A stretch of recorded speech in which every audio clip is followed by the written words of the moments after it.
Hello, everybody. How you doing? Hopefully you're having a good day. It's three, about 4 in the morning for me. But whenever you're watching this, hopefully you're having a good day or a good night or good morning or good afternoon. Um, uh, I'm going to. So I'll put it like this: Welcome in.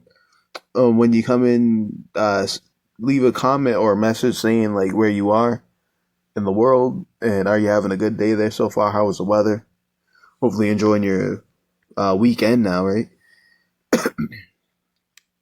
Um, While we wait, I want to talk about something real quick. As I usually say, a lot of people are using AI wrong. Don't want to say you're doing something wrong, but what I do want to say is if you tried to use AI and you didn't get the result you wanted, maybe there was something that you could have done with the prompting that you might not have known of yet, right? If you did know it, you would have done it, or if you knew it, maybe you try something, it doesn't work, but you know what to try afterwards to get the result you want, right? Um, but if you try to use AI and you don't get a result that you would like, um, just know that there's a way you can do that.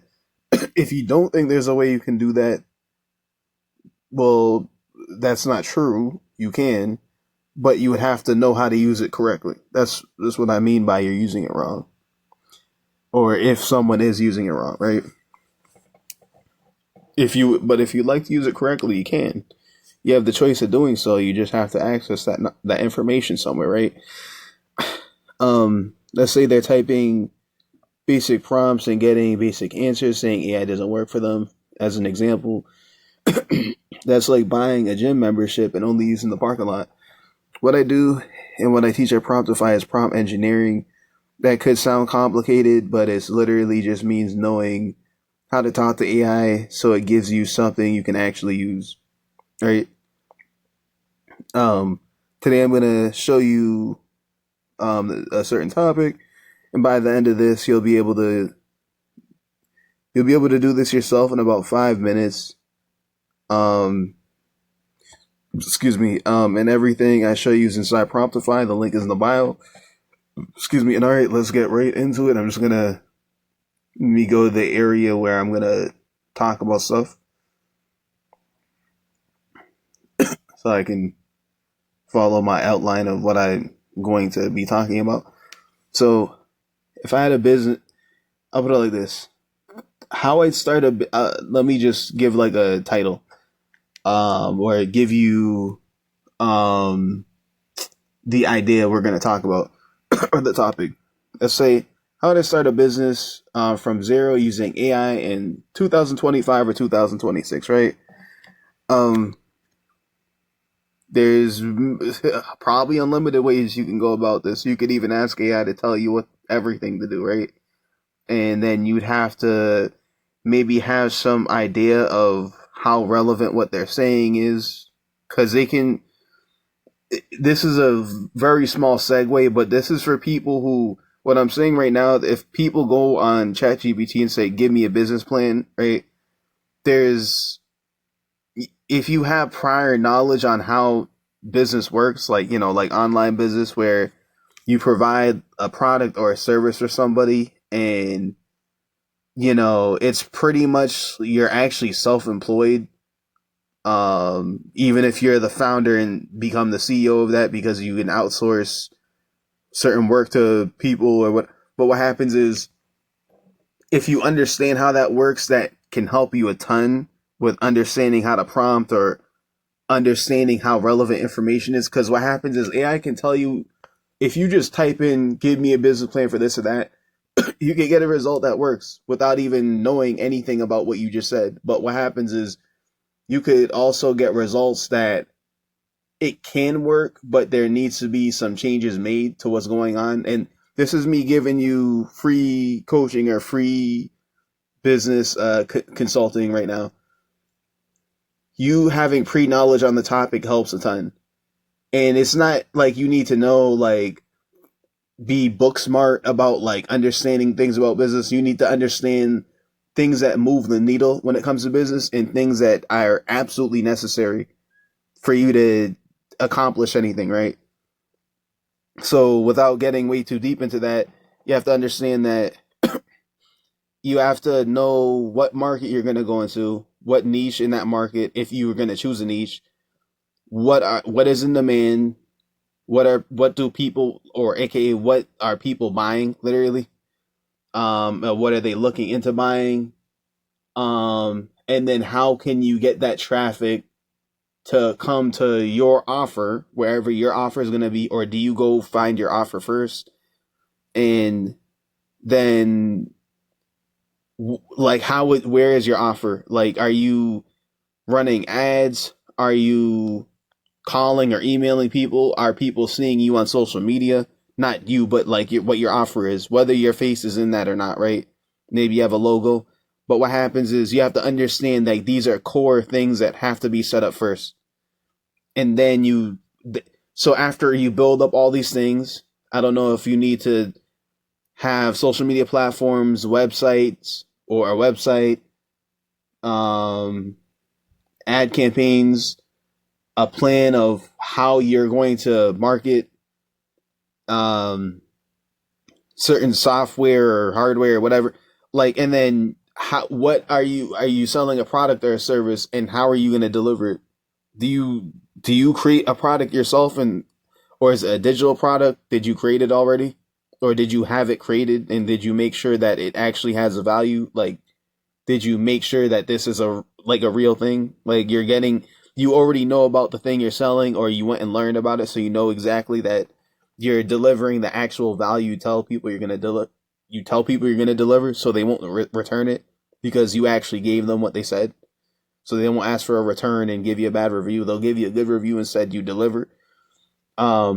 Is it a service? Like, are you a marketer? Are you a graphic designer? Or do you have marketers or graphic designers working for you and you're an agency? Is it video making?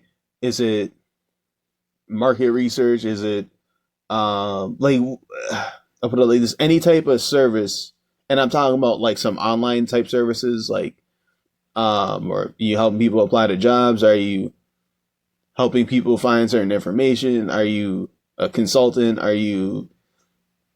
But there's anything in real life as well. All these things can be done in real life as well. There's also every building you see where people can buy something, that's a business, right? And there's someone who started that and then built it, and then it's established, and you see the name of the business, and the person who rented that building and now has the logo on the building and has all the stuff in there, and a cashier nearby the door with a cash register and asks you if you need help with anything on the way in. Like, someone started that, right? But yeah, they're probably, I'll put it like this. They have to set up everything, and then they have to have a plan, and then the plan is being followed and fulfilled, whether the CEO or the founder is still there or not, right? But if you just understand those core things about business, like all that stuff has to be in place before you can start, and then it's just constant marketing and scaling to grow from there. I'm saying this because, like, if you don't want to listen to this video and just want to go, ask AI about business, you have to understand stuff like that. So at least learn stuff like that, or listen to what I said and look up what I said, and then just go say, ask AI for a business plan.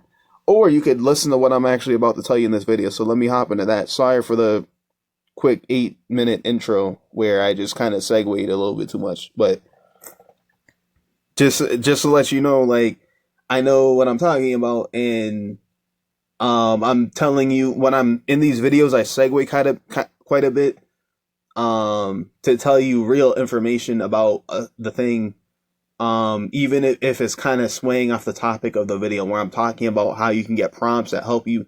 I'm saying, if you really want to go do this thing in real life, here's some real advice about it. Like, you actually want to keep these things in mind so that you can succeed. Because you can't actually succeed at the thing without knowing or being aware of some of these things. Like, so I'm kind of throwing you that information.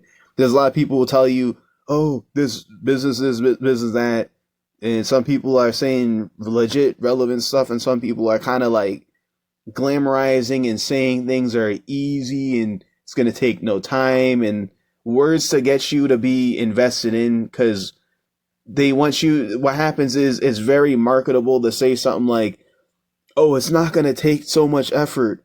It's done for you.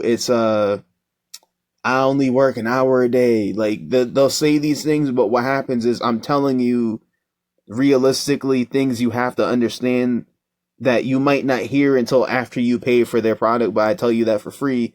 And I'll tell you that if you don't even want to listen to what I'm saying and go do something yourself, here's what you need to understand about it. And you could learn that stuff overnight, or it might take you months or years to fully grasp it. But AI could help you do it sooner, and I can tell you about that as well. But at the same time, I'm just telling you, like, I'm telling you real life stuff about like these topics. So in every single one of these video lives I've done, I've segued a little bit too much to go off topic and kind of say, by the way, the stuff I'm talking about, here's some real life advice on it. And I'm actually speaking from personal experience. I give a personal experience type of story before I even give you the advice. That's a consistent thing that I do that you've now seen. Like, I can't really just say it. Like, literally, I'm not even finishing the video because I'm talking about it in all these videos, right? Usually towards the beginning. But I'm going to hop back in now and stay on topic because I do want to get this done within a respectable amount of time. So if I had a business from nothing today, which is the thing you can do, you could literally start from nothing. You'd have to plan for the fact that you don't have any funding, though, or funding for anything at all. So just keep that in mind. You have no audience, no money, no idea. And here's exactly what I do in the first 30 days using AI. I'm going to walk through every step, including the actual prompts. So day 1 or 2, find a problem to solve. Most people skip this and go straight into building something nobody wants. You can build something nobody wants and maybe find people to sell it to. But that's why I said earlier, it's good to, and this is not for, I shouldn't really be segueing into this, but it just proves the point I was saying earlier. You should know what market you're going to step into and what's on demand before you even create something or try to figure out a product or service to sell. If nobody's buying it and you go get it, or you go set everything up around it, you just wasted time. Or if you went and purchased something to then resell it to someone else, and it's not even in demand, like, you just wasted money. You can go return that, probably get like less money back. So yeah, you pretty much just wasted money, right? Now, excuse me, my video thing just glitched, so I gotta get that back in check. All right. Next point. So most people skip the step and go straight into building something nobody wants. Use AI to help you find a real problem first. AI can help you. You can ask AI to tell you, right? Here's a prompt you can say. I want to start a business. My skills and interests are, you put a list of that. Give me 10 undeserved problems in these areas that people are actively paying to solve. For each one, describe who has the problem and how much they'd pay to fix it, and what simple product or service, and what a simple product or service would look like. That's a prompt. Take the output and pick the 2 or 3 that resonate the most with you, obviously, or resonate with what you like to do, what sounds like it's clicking more for you, right? Could even try them all in order or whatever, but that would take a lot of time. You have to, but just keep in mind, you have a list. Don't discard the rest of the list. Like, you just try some first. That's the main point I'm saying, right? Pick the 2 or 3 that resonate. Research them, Google the problem, look on Reddit, see how people are talking about it. AI gives you starting points. Your research validates them. All right, so like I said, AI, what I just said, I'm just going to repeat that again. It's important. AI will give you some information, and then you can go to these places to validate them. Kind of like what I was saying earlier. You can find when I was talking about what's in demand, and figuring out what's like in demand in a market or a niche, like that's here's some details on how to do that, right? Um, you see, and part of that, the little thing I'll throw in that I'm not going to mention here, but part of that is also seeing like, wait, if there's competitors, you maybe you're not in the market, so you maybe don't say competitor, but you're about to be in that market, let's say. So competitors, what are they selling already? Who are they selling to? If you can figure that out, and then let's say they're having good reviews and they're making sales, right? They're still probably still in existence because they're making a lot of sales, or they're still a startup, so they're grinding to make any sales or more, or they're going through their beginning phases of making any type of revenue and then profit and then trying to scale. But what happens is look to see if they're even getting bad reviews so you can start hearing not just what people want, but like when people even pay for something and get a result or a product or service, what are things that they're not liking about the thing they just paid for? And then take that into account as well, because if you can avoid when you go to create your own version of that product or service and you avoid those things that you see people complaining about consistently or at all, like you can probably help, it will help you win over a lot more customers. You might, some of these competitors who've been in existence before you probably making way more money than you will for a while until you catch up. You could probably take some of their customers even though you're brand new if you literally fix stuff like that, right? Don't do the things that they're getting negative reviews about, and then you just have only positive reviews. You probably grow faster. People through word of mouth, people will be like, "Oh, you should go to this place instead of that place. This place doesn't have the issues that that place has." Right? Just get throwing a quick little tip in. Um, and then okay, so day 3 to 5, build a simple offer.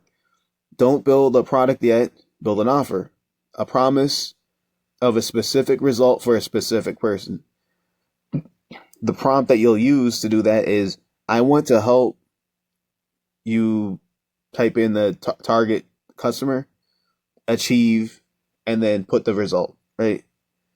Um, write simple 1 sentence offer statement and a 3 bullet value proposition. Tone should be clear, direct, and no jargon. So that's the prompt, right? Then test the offer. Post about it. Message 10 people who fit the profile and ask if they'd pay you for it. You're not selling yet. You're just validating. So you can go. So here's the thing, right? Ways you can do market research. As I mentioned, social media profiles. I mentioned looking to see. Literally, you can look to see like reviews on what people buying from the competitors, right? If you can find that anywhere on social media or on like a website or on a forum. Um, and then you can even message people and get into a conversation with them and ask them. You can even not be a competitor yet and pretend to be like a customer and literally message and ask questions to your competitor and they'll think you're a customer. And this is ways to do market research as like a spy, literally. This is something that you'll learn about in business courses. You can message them and ask questions about what it is they're doing, like without sounding like have it be from the angle as if you're a customer and you're curious about what they're doing. So you can ask them about like the quality and how do they go about getting the quality that they have and why do they have their person the way they have it. Just trying to avoid sounding like you're a competitor, like getting information from them. You just say what your name is or whatever. This is before you set up your business and you're doing research, right? You can ask some questions about why they do what they do. And these things can help you formulate how you're going to do it as well. Because you're not like copying them, but what happens is there's a formula to why things are the way they are. Like their price is $14 for something that they're selling. And why exactly did they choose $14 when some of the other competitors are selling it for $18 or $20? but them selling at 14, they're making more. And there's somebody selling it at $12, but the people selling at 14 are the most popular for some reason, right? So why did they choose that price? Like, and not that you have to stick on that question, but you can figure out reasons why they're doing certain stuff, and then use that to understand why you might choose $11 or you might choose $14.50, right? I don't know. Like, it just helps you to have a whole bunch of data. Because when you start making finalized decisions and then start marketing and then wondering whether your stuff, what you have is going to work or not, you have a better chance because you have more information to work with, right? But you can also even go message people who've been customers of this thing or would be customers. And like I said, you literally just ask, is this something you would buy? I'm not asking you to buy this, but is this like something you would actually buy? Like, is this like, here's the thing in a picture and here's a description or whatever, or a sample, and is this something you would actually, I know you pay for this from this business, but like, here's the same type of thing, but let's say it's gonna be for, you got this somewhere else. Would you actually buy this? Like, you can literally just ask them, right? Easy way to, not that you would even go and sell it to them afterwards, but you should try to figure out, like, if people who are interested in this type of thing in this niche in this market, like, yes, they're getting it, but would they get yours as well, right? Without even you giving it to them, like, you just hear their word that they say it, or some people set up a ad campaign that they literally have to pay for, but they do it to get a bunch of customers to pay for something on a landing page, and go to checkout and all that stuff and pay money. And then what happens is they were just doing that to see if the customer would pay. Then they refund all the customers, but now they know that they have an ad campaign that works. So if they can now just figure out how to get that item or that service that these people are paying for, they could probably regain a lot of, through email marketing. Just tell them, look, we had to restock, but we have the thing back in stock. If you want to come check out again, we'll send it to you this time. And we just refunded you, but we refunded you because we didn't have it in stock. You could literally say that, and then you just know you can pull more people because you just pulled a whole bunch of people with that campaign, right? So you could probably just use email marketing to bring everybody back who paid, and then just run a new ad campaign and pull more people. So, but there's test methods before you even actually start selling for real, right? That's the whole idea. Giving you actual information on how this stuff works, instead of just telling you, oh, business, blah, blah, blah. Like, it's going to work. It's going to be fine. Like, I'm telling you realistically things you might want to look into doing so you can ensure your success before you even actually start putting in time and effort into marketing or building anything, right? Or why would you spend your time building something a certain way? And then is that time gonna pay off?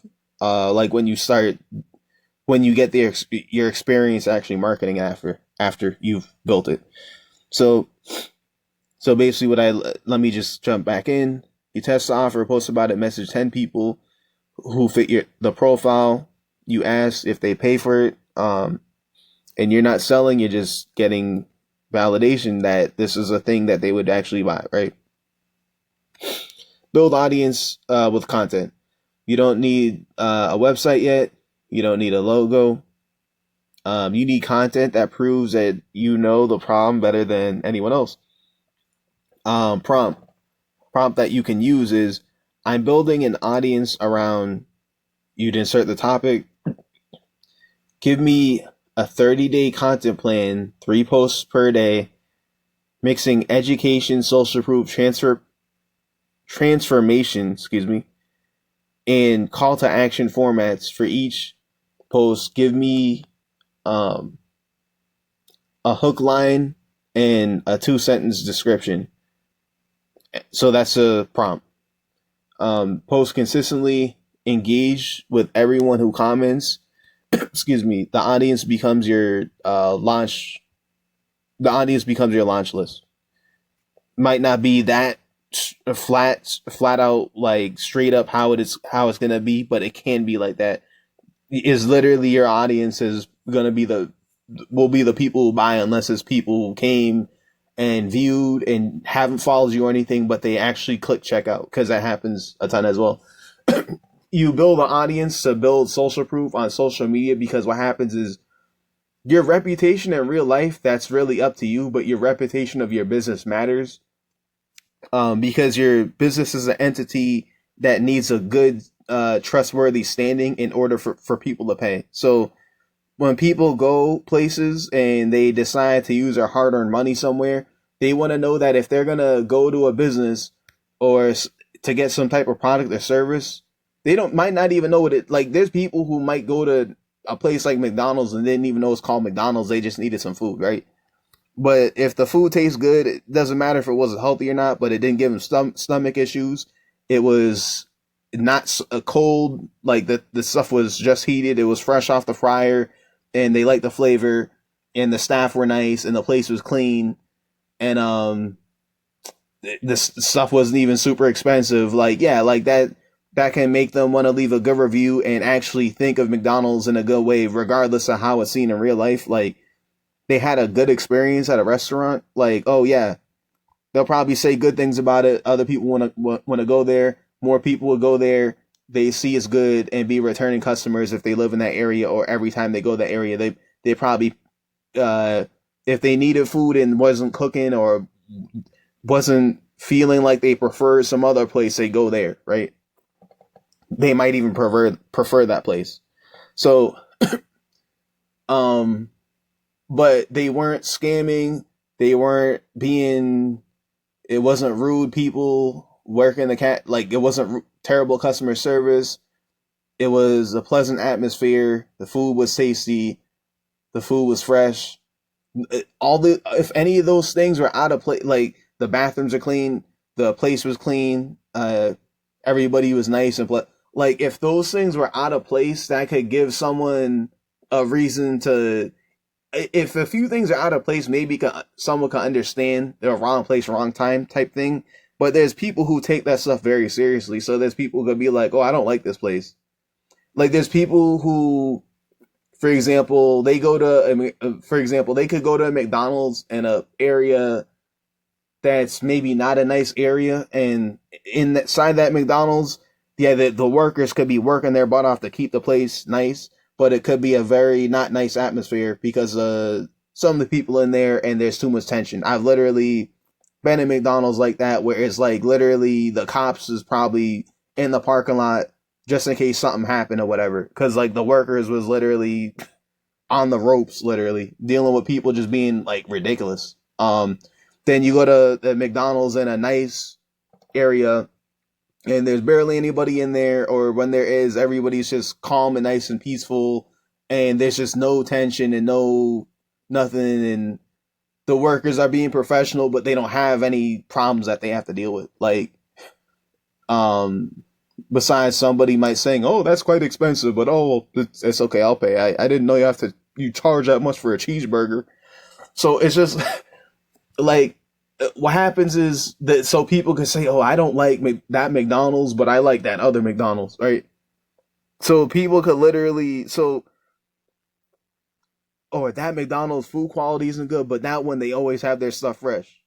Like, people have heard stuff like this, right? I'm just talking about the same restaurant as an example, but let's talk about like the reputation will have one of those places. If literally there's multiple McDonald's in the city, but one of them they're consistently putting out fresh food and better customer service and better all this stuff, that one's going to get way more money by the end of the month and probably get promoted, and everybody there is probably going to get raises and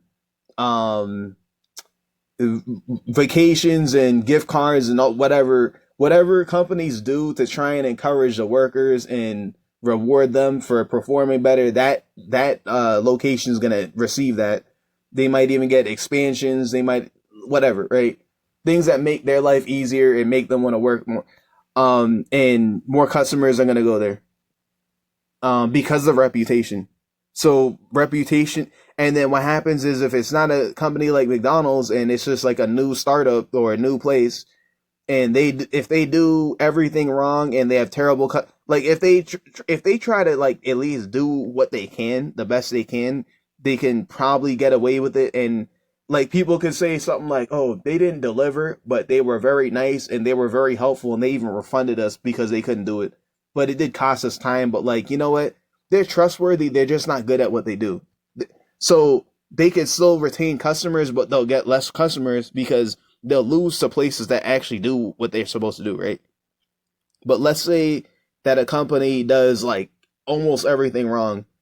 They do everything wrong and they have terrible customer service. Like they say, instead of saying sorry, we have a no refund policy, it's like, no, like you paid us, like we did what we had to do and didn't work. Oh well, see ya. Like if they're terrible, have terrible attitudes and not even trying to work things out and not trying to make the customer feel heard and listen and cared about, or whatever that the customer would need to feel like they're being appreciated um for doing business with them, like those customers going to be like, oh, that place is terrible, don't, I'm not going there anymore, and I'm gonna tell my friends and family not to go there because like, and as a matter of fact, before they leave, they're probably gonna say, "Oh wow, your service is so terrible. Can I speak to your manager to just I'm not even gonna I'm not gonna hide it from you. I want to speak to your manager right now if they're here today to report you, and I'm gonna call your corporate. So can you give me the number to your corporate so I can call literally the highest up person I can talk to and complain about you to get you fired?" Like that's how people would, respond to having terrible everything. If you have terrible customer service as well, kills a reputation. Um, People talking about like, yeah, I'm gonna complain, get you fired, and I'll never shop here ever again. And maybe they'll shop there, but like people will say stuff like that. I'm never coming here ever again because I came here to spend my money, and not only could I not spend my money the way I would have liked to and get something of value for my money, whether that's a quote unquote Karen or whether it's a reasonable customer or not, like even a Karen or unreasonable customer, you can be so reasonable that it doesn't. If they complain, your business is not destroyed. If you did everything you had to do, good customer service, good did everything you followed all the rules, followed all the policy, tried to be nice and accommodating, and they still complain, that won't kill your business reputation, and people will still shop because like they can hear both sides of the story. Maybe they'll hear the person's complaint and maybe know that that person's not thinking right, or want to go find out for themselves or ask others about it.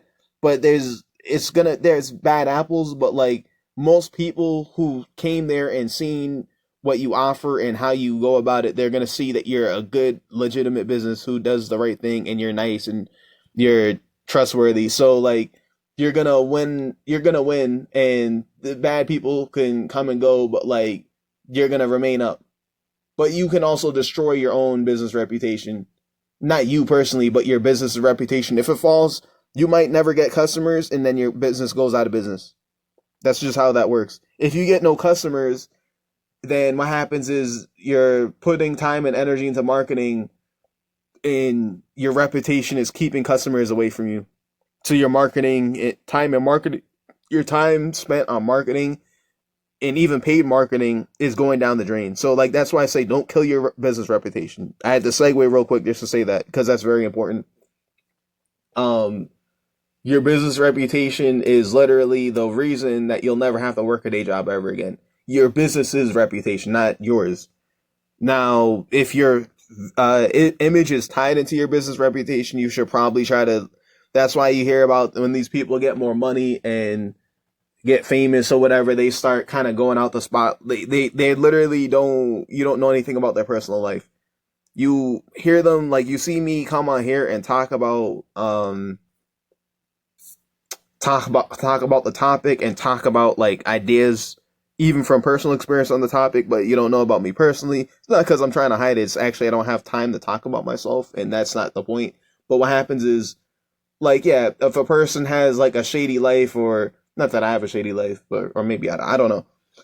If a person takes their personal life out of business, and they're just, maybe they're known as the founder or the CEO, and you don't know what they're doing, but you know that they do deliver what you ask them to, and it's at a good price, and they have good customer service. That's all the customers need to know about you. Maybe if it's a niche thing, and like, what do you make, like skateboards, or you make clothing, and maybe if they could know that like you personally do like the clothing, like you're not just a business person or an executive who's selling something, like you actually understand what the customer likes because you're into the niche as well. Which is probably going to be a thing, right? Because I said you want to resonate with what it is that you're doing, or maybe you have some personal experience or resonance or interest in it, like that does help. But like, like, that's just a kind of a little segue. Protect your business reputation. When you launch it, do everything correctly and have good customer service so nobody can complain, so that your business can succeed. Your business won't be able to succeed, and then you might have to work a day job the rest of your life unless you go start another one. But all that time, it could take years to get it off the ground and working well, or making the target amount of money. It could work even the first day, right? I'm just saying, talking about business in general. Obviously, AI can help you do stuff a lot faster, so it can take a way, won't take years for you to even make your first sales or whatever. But what I'm saying is, like, don't allow something like petty, like your personal reputation, or you not wanting to have good customer service or whatever, to ruin your business's ability to make money. Don't ever do that. Like, it's like there's a price to pay if you want to succeed in certain things. That's just how life is. Everything that you want to succeed in, there's like a code of certain things you have to like be doing, and to ensure success. Like, athletes, they gotta be practicing a certain amount on a weekly and monthly basis. Bodybuilders gotta be training a certain way and dieting a certain way. Business people have to be putting in a certain amount of time and energy into learning and then implementing stuff, and then also being innovative. So they're creating and figuring out new ways and adapting to what's going on. And if something doesn't work, and tracking everything and seeing how they can build upon what they have, right? Um,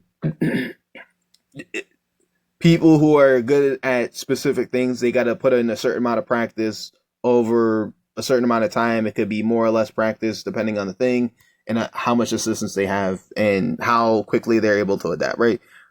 I'm just talking about, like I said, this is also free consulting as well, to give you a realistic outlook on what I'm talking about. Let me hop back in. And this time I really do got to stay on topic so I don't go over time. So I said build an audience, but content, I did say that. Post consistently, engage with everyone who comments. The audience becomes your launch list. It can, which is the point I said. And so that was day 6 to 20. That was to build the audience with content. Now, day 21 to 30, you launch something small. And this is not just like me talking about clothing brands doing a small drop. It could be anything. It could be the link in bio. But let me just explain this in detail. So don't launch a full product. Launch a minimum viable offer with a 1-hour workshop, a digital download, or a 1-month cohort. Price it at $47 to $97 and sell it to the audience you've built. Now, when it comes to pricing, I'm just giving you a threshold to work with that would have to be applicable to the thing in your space and what the pricing usually looks like, and also how much value you're actually giving. Like, are you aware that if you know for a fact that you're giving true value, that if they receive the thing that you're giving to them, without a doubt that they're actually going to get results, or it's actually going to give them exactly what they want, or maybe you're consulting. So if you give like a plan on something, you know this is work. Like you've done this thing yourself. You have case studies of other people who you've done it for free, and they all got the results on repeat. So you know this actually works. So and I'm saying this so that you can avoid refunds. If you give the true value of something, or let's say you have so let's say you have a website and you put on the website that you have a no refund policy in the section where you put you put all like the terms and conditions, right? What happens is you can say no refund, but what happens is also make sure you give the actual value that you say. So like if someone says I want to let's say that they say why can't I? You could say because I gave you the value that you asked for and here's for proof of that. And you can even put like show proof, like for example if you're a consultant and you're saying that they have to follow a plan and they'll get the results, literally put, this is like I'm saying to avoid even a conversation of a refund, literally put show screenshots that you followed what I asked you to do. So this is the plan I gave you to do. Show that you followed it for a specific amount of time. I told you get results within this amount of time if you followed it. Show that you followed it and didn't get the results before we can even talk about a refund. And then if they actually did that, they would have got the results. And you know this because like you're not just saying this because of assumption or because to just get them to quickly buy. It's because you're saying it from facts. So be the real, like what I'm saying is be the real deal.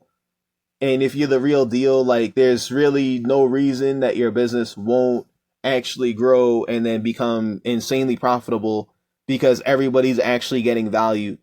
So yes, they're going to pay because they're getting value, and then spreading through word of mouth to other people that you give real values, and you're going to build up a reputation of giving real value because now you have so many customers saying good things or so many customers giving good reviews or good testimonials.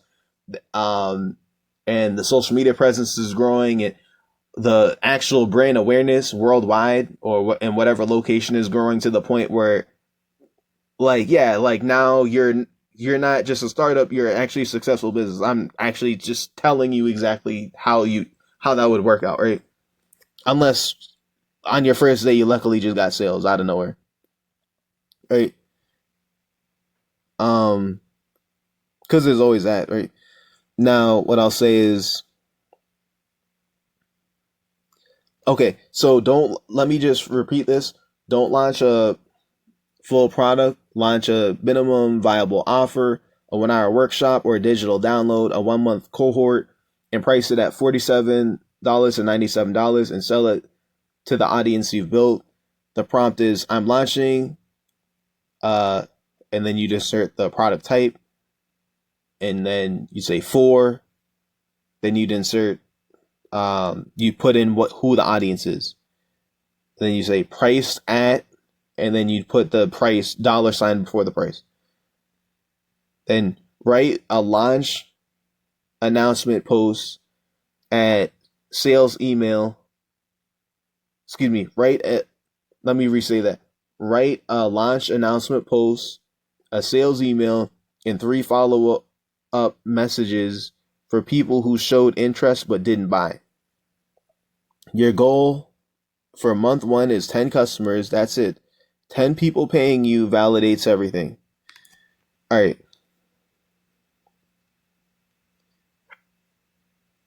Oops. Scroll a little bit too far, just making sure I say everything I want to say from the outline. So, all right. So basically, just to close this out, what I'll say is the prompts I use in every step of this, the idea generator, the offer builder, the content calendar, the launch sequence, are all inside Promptify. If you are starting from zero, this is the toolkit I wish I had. I had very good, reliable information to teach me, but when it came to finally when I had done business before ever coming to AI to actually have AI give me some updates based on knowledge I had. So I learned business for years, and then built, and then began marketing in different startups. And then what happens is I then tried a ton of different types of outreach or marketing methods to market things that I had actually built. And then I learned from mentors very, very high levels of marketing and or knowledge of how to go about marketing and why to market that way, and whether it's an actual strategy on where to find people and how to market to them, or literally what to say on the phone and why to go about marketing in certain ways, right?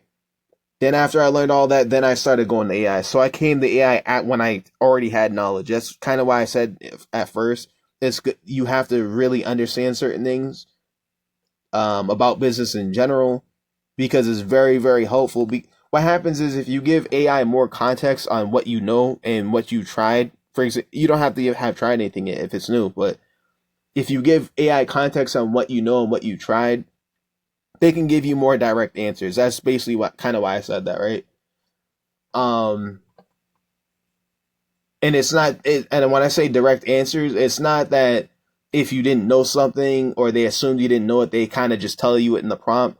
You could tell them, for example, I've tried this and that type of marketing, and here's my experience with it, and they'll actually, AI can come back and tell you, all right, because you tried this and that and you've had that type of experience with this and that, I'm going to advise this thing, or I'm going to advise these few things as variations of what you tried and what you would like to continue doing. And then, so what happens is they can end up, and some of those things that it suggests now based on what you told it can actually be a very, very high turnover solution. That is something you might not have thought of yet, or maybe you've thought of it or whatever. But what happens is, like, context helps with these things a ton, with AI. It helps, if you give it that information regarding you understanding certain stuff, it makes it easier for it to analyze and pretty much more of get closer to a final answer for you, which makes it so it's easier for you to get achieve your goal much faster, basically, right? All right. So here's that. Let me just restate the prompts I use. In every step of this, the idea generator, the online builder, the content calendar, the launch sequence are all inside Promptify. If you're starting from zero, this is the toolkit I wish I had. Free tier today, pro at $9 a month for the full vault, and link is in the description. And if you're watching this and you've been thinking about starting something, this is your sign. Start this weekend, use the prompts, and come back and tell me what you built. Feel free to do that. I hope this information helped you, and I do hope you have a good day.